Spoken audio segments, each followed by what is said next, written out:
Hi friends, எனக்கு நம்ம பார்க்க போகிற ரெசிபி நாட்டுக்கோழி பெப்பர் செமி ட்ரை. ரெசிபிக்குள்ளே போகிறதுக்கு முன்னாடி please subscribe to cooking and crafts by Sri. So நான் ஒரு 1/2 kg சிக்கனை வந்து மேரினேட் பண்ணி வச்சுட்டேன். என்னென்ன யூஸ் பண்ணேன்னு இங்கே கிளிப்பிங்கில் கொடுக்குறேன்.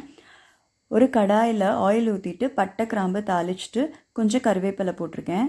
அப்புறமா ஒரு பெரிய வெங்காயத்தை நல்லா சாப் பண்ணி வச்சுருக்கேன், அதையும் ஆட் பண்ணிக்கிறேன். பெரிய வெங்காயத்தை நல்லா வதக்கணும். வெங்காயம் வதங்கினதுக்கப்புறம் தான் அடுத்த இன்க்ரீடியண்ட் ஆட் பண்ண போகிறோம்.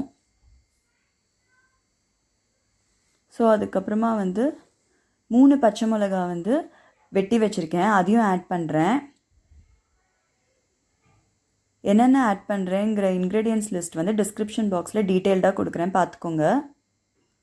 இப்போ வந்து நான் மேரினேட் பண்ணி வச்சுருக்க சிக்கனை வந்து போடுறேன்.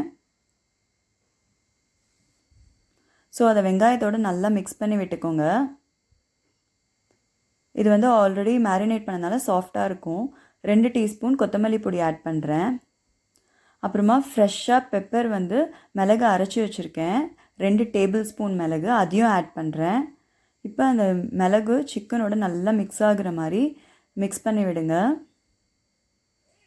இதை வந்து நம்ம ஒரு 5 மினிட்ஸ் நல்லா வதக்க போகிறோம். ஸோ வதக்குனதுக்கப்புறமா திருப்பியும் சால்ட் ஆட் பண்ணிவிட்டு மறுபடியும் வதக்குறோம். ஸோ நடுவில் இப்போ அடிப்பிடிக்கிற மாதிரி இருந்தால் நீங்கள் லைட்டாக தண்ணி தெளிச்சிக்கலாம். ஸோ சிக்கன் நல்லா வதங்கிடுச்சு.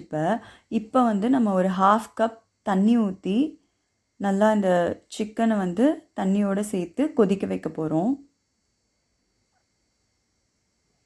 ஸோ தண்ணி கொதிக்க ஆரம்பிச்சிருச்சு. இந்த ஸ்டேஜில் வந்து ஃப்ளேமை நல்லா மீடியமில் வச்சுட்டு நீங்கள் வந்து ஒரு லிட்டை வச்சு மூடி வச்சுக்கோங்க. ஸோ இது நாட்டுக்கோழிங்கிறதுனால வேகிறதுக்கு வந்து ஒரு 25 மினிட்ஸ் எடுக்கும். ஸோ ஆஃப்டர் 25 மினிட்ஸ் நல்லா சிக்கன் வந்து வெந்துருச்சு, லைட்டாக கிரேவி மாதிரி இருக்குது. இந்த ஸ்டேஜில் வந்து நான் வந்து கொஞ்சம் கொத்தமல்லி ஆட் பண்ணிவிட்டு அந்த ஃப்ளேமை வந்து ஹையில் வச்சு திக்காக்குறேன்.